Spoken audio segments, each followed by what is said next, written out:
Hey class 9 students, we are back with the last video of this chapter, chapter number 3, atoms and molecules. In the previous video, you may have found what are the chemical combinations, laws, and how can we calculate how can we form the formula by just knowing the symbols and the valency. We'll also learned about the significance of the symbols as well as the atomicity, valency, and the significance of writing a chemical formula also. In this video, we are going to learn more about that how can we calculate the atomic weight and atomic masses. As I have told you that the weight is the mass spectroscopy is one thing which is now we can use and we can find out the exact mass of any element, but prior that we are not having any such solution, so we have to consider some of the element as the reference point and we can calculate it. So generally the atomic mass is described as the total number of protons and neutrons present in an atom. It will give the atomic mass. And after doing this, the atomic mass, firstly we took the reference as the oxygen atom.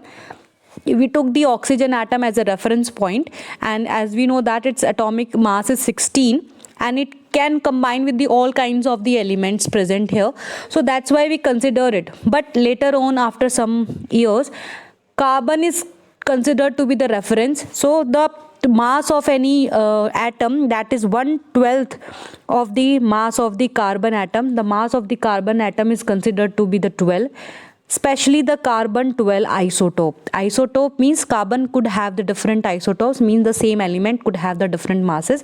So the carbon 12 isotope is to be considered as the reference point, and atomic mass could be calculated by the as described as the 1/12 mass of the carbon atom of especially the carbon 12 isotope.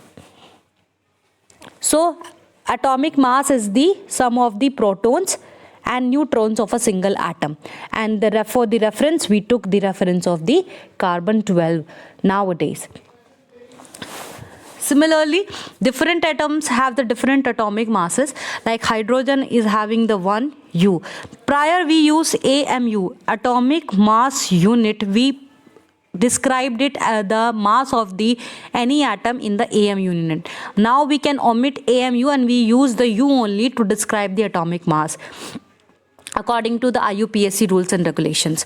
Now if we know that some of the elements are having the masses, like hydrogen is 1 unit, oxygen is 16, carbon is 12, so their unit is written. When this U sign is being replaced by the gram, the amount of a substance whose mass in grams is numerically equal to the atomic mass. Its atomic mass, when it is numerically equal to the grams unit, then we call that a gram atomic mass. A particular atom mass is considered to be the gram atomic mass when we are dealing it with the atomic masses and we express their unit in the grams. Similarly, with the gram molecular mass is considered to be the atoms that are involved in forming a molecule, their total mass. For example, CO2, 12 for the CO2 plus 2 atoms are involved in oxygen to form the CO2, then we'll add a whole. So this will become approximately 12 plus 32, that will be 44 unit. When this 44 unit atomic mass unit is being expressed in grams, which is numerically equal to its molecular mass, then we call them as a gram molecular mass. And formula unit mass is being used for the compound which is having the ions, which are forming the ions, then we called it a formula unit mass instead of gram molecular mass. Next concept is your mole. Mole is nothing, it is a measurable quantity in which scientists used to measure countable quantity, in which scientists used to count the number of atoms, number of particles present in a particular type of atom. So it is a numerical quantity that has a mass equal to the atomic number or the molecular mass of any species. It could be atom, it could be ion, it could be particle, it could be molecule. So generally the mole term is given by the Oswald, which is actually mean as heap or the pile. means if we are talking about a matter, if you're talking about any element, it consists of different kinds of atoms, or it consists of a same kind of atoms, means the pile of the atoms joins together to form a molecule, to form an element, to form any compound. So to find the total number of atoms, they have given a particular numerical value by conducting different experiment, and they concluded that 1 mole, that is a countable quantity, is actually equal to 6.022 into 10 raised to the power 23 number of particles present in any molecule, in any of the compound. So this number is considered to be the Avogadro number. It is a constant, and can be represented as the number. So 1 mole of a substance is same as that of its atomic mass. Means if we are talking about the oxygen that is having the 16 unit or 16 gram as the gram atomic mass, so 1 mole will be considered as the 16 gram, and which is having the number of particles 6.02223. And if we are talking about the oxygen molecule, then we have to, this 16 gram will be multiplied by 2 because 2 atoms are involved, then it will be equal to 32 grams of the oxygen molecule, which will be having 6.022 into 10 raised to the power 23 molecules of the atoms. So if we talk about in terms, 1 mole will represent the 1 gram mole of any substance, 1 gram atom of any substance, 1 gram formula mass of the any substance. It is involving the ions which are forming the compounds, plus it is also having that much number of particles. So if we talk about here, so 6.022 into 10 raised to the power atoms of carbon will be considered as the 1 mole of the carbon atom, and it will having the 12 gram of the carbon atom. Similarly with the hydrogen is having 1 gram of the, so their gram will be equal to the 6.022. For any substance it will be same. And to find the number of particles, to find the number of moles in any substance, any matter, we could relate it with this formula: mass of a substance divided by the molecular, atomic, or the formula unit mass of any substance, or number of moles could be equal to the number of particles divided by the Avogadro numbers, which is 6.022 into 10 raised to the power 23. So let's discuss one of the numericals, some of the numericals related to it. Here, first numerical problem is here: how many moles are 5 grams of calcium is be having? So calcium atomic mass is given as 40 unit. We have to find out the number of moles. So we know that 1 mole of atom is equal to its gram atomic mass.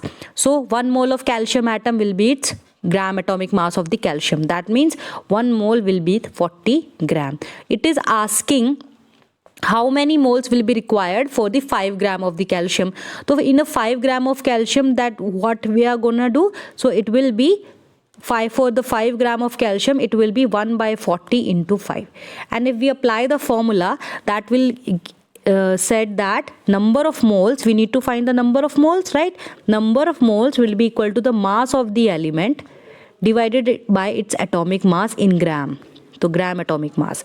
So mass that is given as 5, gram atomic mass it is given as 40. So ultimately we'll get the answer 0.125 moles. So it could be regarded as it. In the next next numerical, you can see you have what is the mass of 4 moles of aluminium atoms. The atomic mass is given already, that is 27 unit. We need to find out the number of atoms in 4 moles. We know that 1 mole will be equal to 27 unit or the 27 grams, right? So how many 4 moles will be equal to 27 into 4? That will be 108 grams. Let's further move to the next problem, that is calculate the number of atoms in 0.2 mole of sodium. So number of atoms we need to find out, means number of particles. Okay, so in how much? 0.2. We have number of moles, that is 0.2, right? And we need to find out. We can simply put the formula as well as we can solve it directly, as we know that 1 mole of sodium atom will be having how much? 6.022 into 10 raised to the power 23 atoms. So 0.2 moles will be having 6.022 into 10 raised to the power 23 into 0.2, which is equal to 12.044 into 10 raised to the power 22 atoms. I hope you'll come to know about these numericals and you could be able to solve the other problems as well. So this is for this chapter, atoms and molecule. We'll meet further in the next chapters with the next videos to make you clear about the more concept of the chemistry, physics and bio. Till then, take care everyone, and thank you so much. Keep learning.